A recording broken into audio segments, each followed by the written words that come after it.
इस मंच के सभापति, उपस्थित सभी नेतागण, सामने बैठे सभी श्रोतागण, सामने मेरे दुकानदार भाइयों, रास्ते में उपस्थित मेरे पिता तुल्य, मेरे भाइयों बहनों, और मेरी आवाज जहां तक भी जा रही है माताओं और बहनों,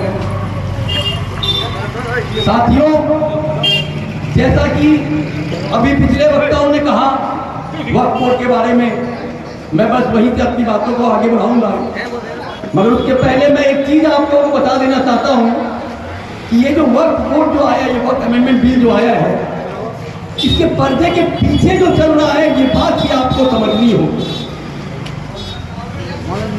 अभी कुछ दिन पहले संसद में युद्ध स्तर पर इस बिल को पास किया गया, ना बहस के लिए समय दी गई, ना इस बिल को किसी कमेटी में रखा गया, ना इसके ऊपर कुछ जांच पड़ताल हुई।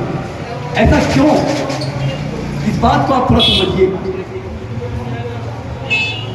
ये मुस्लिम बहुमूल्य इलाका है और मैं एक हिंदू घर से संबंधित रखता हूं।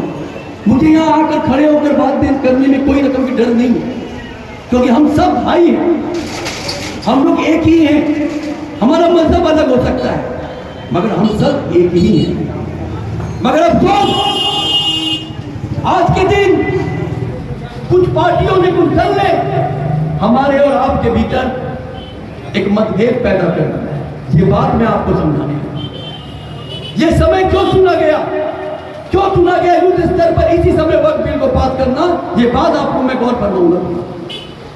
रामनवमी का समय है, वक्फ बिल को सामने रखना है और इन दोनों धर्मों को भिड़ाना है, आपस में लड़ाना है। यही मकसद था इन दोनों दलों का।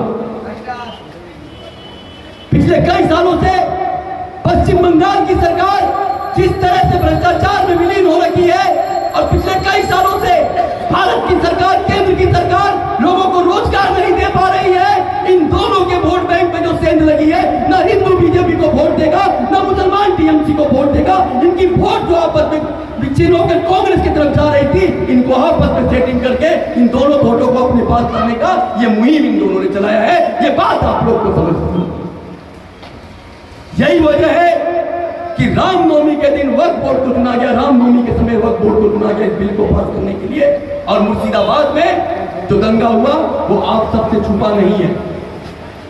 सरकार कह रही है कि 3 महीने से बांग्लादेश से लोग अंदर आ रहे हैं।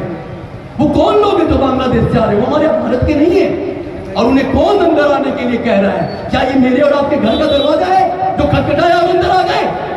कौन अंदर भीतर घुसा रहा है आप बांग्लादेश के बॉर्डर से? ये बात आपको समझनी होगी। बांग्लादेश के बॉर्डर में बीएसएफ तैनात है, ये बीएसएफ की ड्यूटी थी, और बीएसएफ केंद्र के हाथ में है।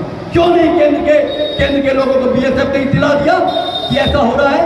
मगर नहीं, ये तो दोनों की सेटिंग चल रही है।